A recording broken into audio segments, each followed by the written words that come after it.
ดอยู่ด้านหลังนี่ก็คือ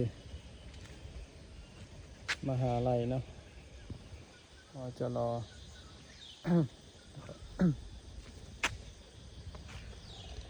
ตอนเช้า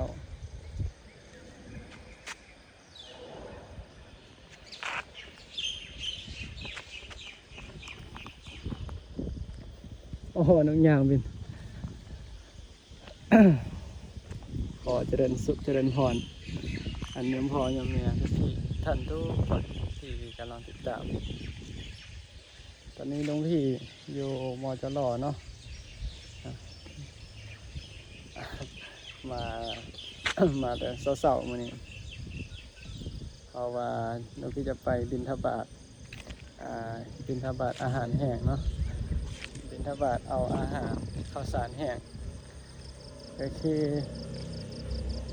เป็นกิจกรรมหนึ่งของคณะภาษาอังกฤษ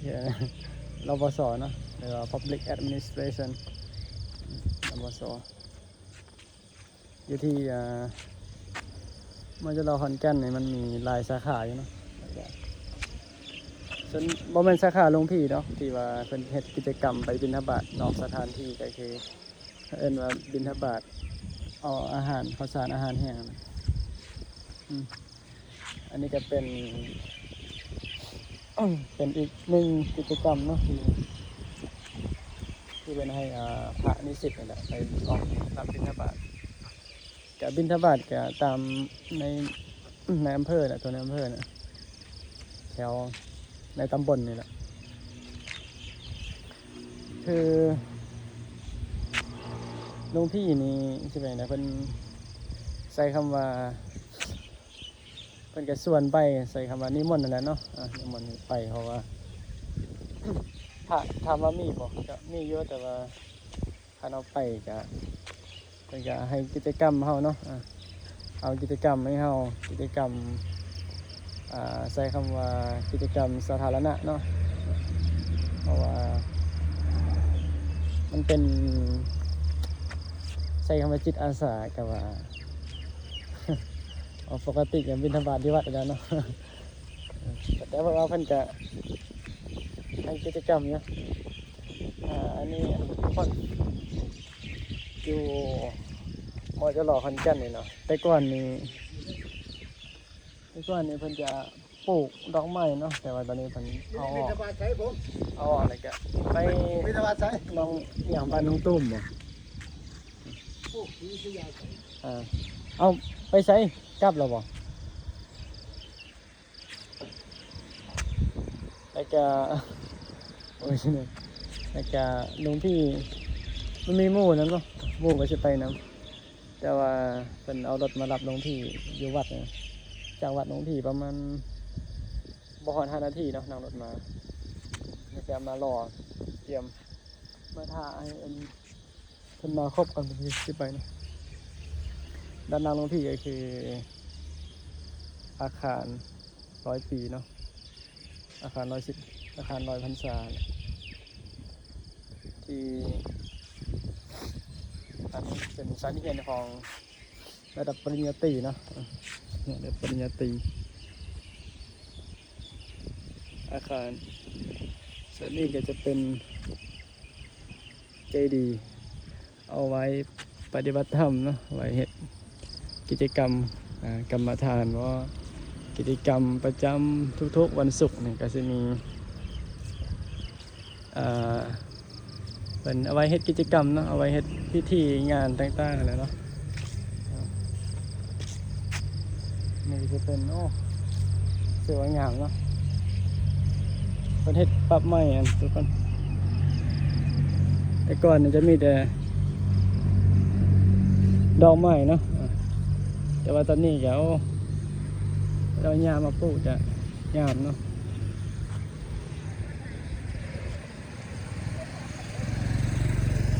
จะใช้เวลานี่ถ่ายคลิปเนาะเพราะว่าข้างในก็จะมีรูปปั้นของพระพุทธสิทธัตถะเนาะ ตอนเพิ่น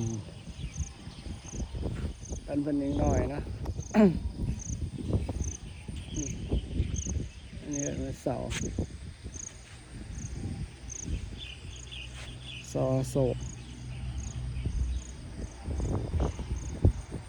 แต่ก่อนนี้เวลาเบิ่งขึ้นไปเนาะก็สิบ่ค่อยเห็นปานใดอันอาคารนะแต่ว่าตอนนี้เพิ่นปรับใหม่นะปรับสถานที่ใหม่ จะ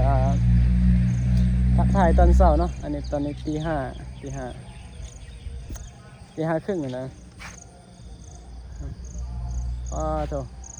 น่าลองพี่ไซส์เลย แสงหลายเด้อันนี้ก็เป็นเสือ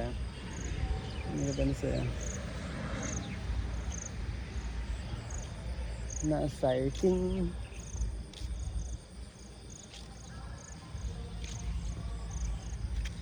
จะเพิ่นเฮ็ดประมาณตอนปิดเทอมเนาะช่วงปิดเทอมภายใน3 เดือนแต่ว่าหญ้ามันป่องไว้ช่วงนี้พอฤดูฝนนะฝนตกแทบจะทุกมื้อช่วงหลังสงกรานต์เนาะตอนนั้นลุงพี่กลับลาวเนาะกลับบ้านนี่จะเป็นบรรยากาศตอนเช้าเนาะยามพ่อยามแม่เดี๋ยวมอจะรอขอนแก่นจะคือว่าอากาศดีนะดีหลายเลยนะนี่เนาะทางเข้าประตูเข้าวันน้องพี่ก็จะอยู่ฝั่งนี้นะอยู่ข้ามแม่น้ำอีกมันห้วยหนึ่งเนาะข้ามไป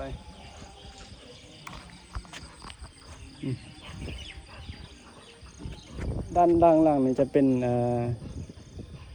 ติดถนนเนาะติดถนนนี่กันไปทางหน้าก็จะมีหมู่บ้านมีเซเว่นมีร้านอาหารมีขายของเนาะส่วนทางนี้ก็จะเป็นทางกลับเข้าไปในเมืองเนาะเข้าไปในเมืองอันนี้ก็จะไปทางไปวัดธาตุคำแก่นก็ได้เนาะทางนี้ก็เป็น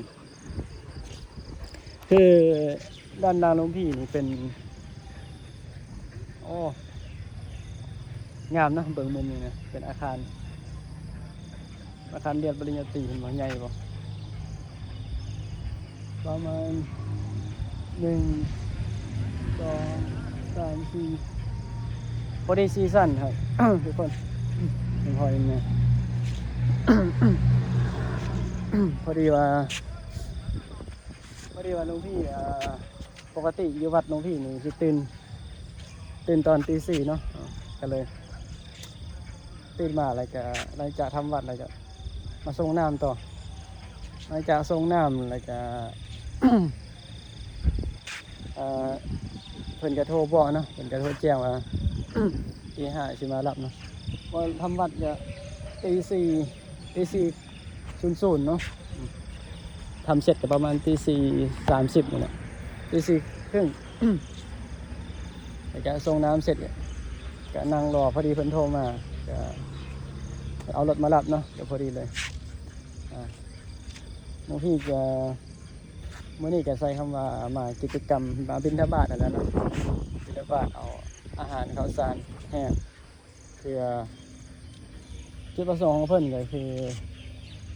ได้ขนมได้ปัจจัยก็สิไปบริหารจัดการบริหารภายในสมรมนั่นเนาะเพราะว่ามันมีสมรมส่วนขนม เกี่ยวกับข้าวสารอาหารแห้งเพิ่นก็สิไปบริจาคให้นักเรียนเด็กน้อยต่อเพิ่นเวลาเพิ่นไปเข้าค่ายหรือว่าไปเฮ็ดกิจกรรมตามโรงเรียนต่างๆเพิ่นก็สิเอาขนมมาแล้วเนาะไปแจกให้เด็กน้อยก็ว่างั้นอันนี้เป็นรูปปั้นของงามเนาะถ่ายตอนเสาร์ได้งาม ส่วนตอนนี้เพิ่นน่าจะมาพร้อมแหละ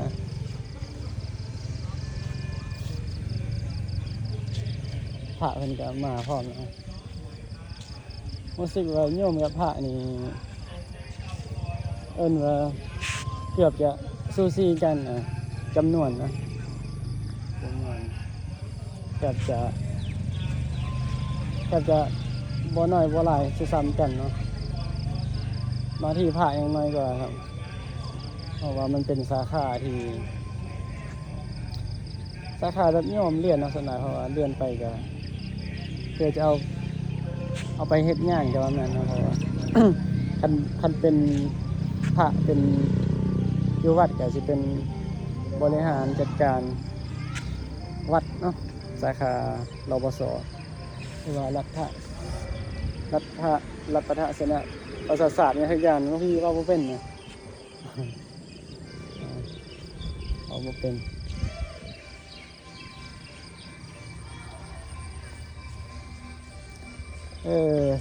ตอนเช้านี้อากาศดีเนาะเดี๋ยวหมอจะรอ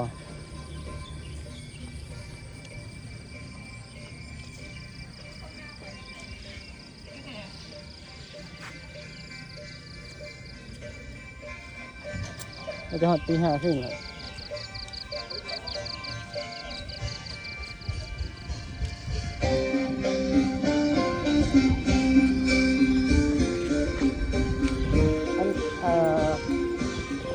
เดี๋ยวสิพาไปเบิ่งบอนที่ใส่ปฏิบัติธรรมเนาะปฏิบัติธรรมประจำวันศุกร์ของหลวงพี่นี่แหละเนาะคือทุกวันศุกร์เนาะสำหรับเทอม1ก็จะมีการปฏิบัติธรรมนะนี่เนาะก็คือทุกวันศุกร์เนาะมาปี1ฮอดปี4ก็สิได้มาเพิ่นก็สิมานี่เนาะอันนี้เป็นเจดีย์เอาไว้ปฏิบัติธรรมในการเอาไว้ทำวัดสำหรับครูบาอาจารย์เนาะที่เพิ่นเป็นอาจารย์หรือว่าเป็นเจ้าหน้าที่เนาะเพิ่นก็จะต้องมาทำวัดมันเป็นกิจกรรมของเพิ่นตอนเช้าตอนแรกก่อนที่จะเฮ็ดงานเอาง่ายๆคือก่อนจะเริ่มงานก็มีการก็สิต้องมาทำวัดเนาะทำวัดเช้าก่อนสิเลิกงานก็สิมาทำวัดนะเพราะว่าน่าจะแทบจะทุกวันเนาะเกือบจะทุกวันแล้วก็ทุกวันศุกร์เนาะเพราะว่าหลวงพี่เห็นเพิ่นโพสต์ทุกเนาะทุกสัปดาห์เห็นเจ้าหน้าที่ได้แก่ครูบาอาจารย์ที่สอนนะเพิ่นต้องมาเฮ็ดกิจกรรมอันนี้นำเนาะเดี๋ยวสิพามารีวิวเบิ่งพอจะหล่อขอนแก่นเนาะว่าตึกมันใหญ่สำหรับด้านล่างหลวงพี่นี่เป็นเจดีย์เนาะที่เอาไว้ปฏิบัติธรรมเนาะจะซื้อบ้านนี้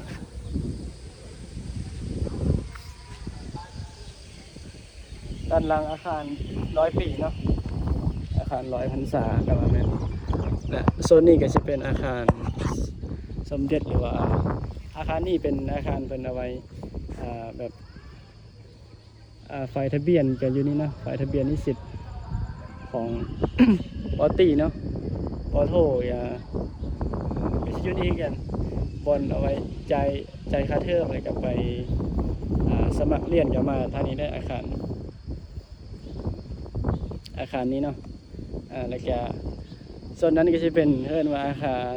บัณฑิตเนาะอาคารบัณฑิตก็คืออาคารของปอโทเนาะแต่ว่าเทอมนี้หรือว่าปีนี้นะเทอม1นี่หลวงพี่เพิ่นให้ไปเรียนอยู่ตึกนี่แหละหรือว่าอาคาร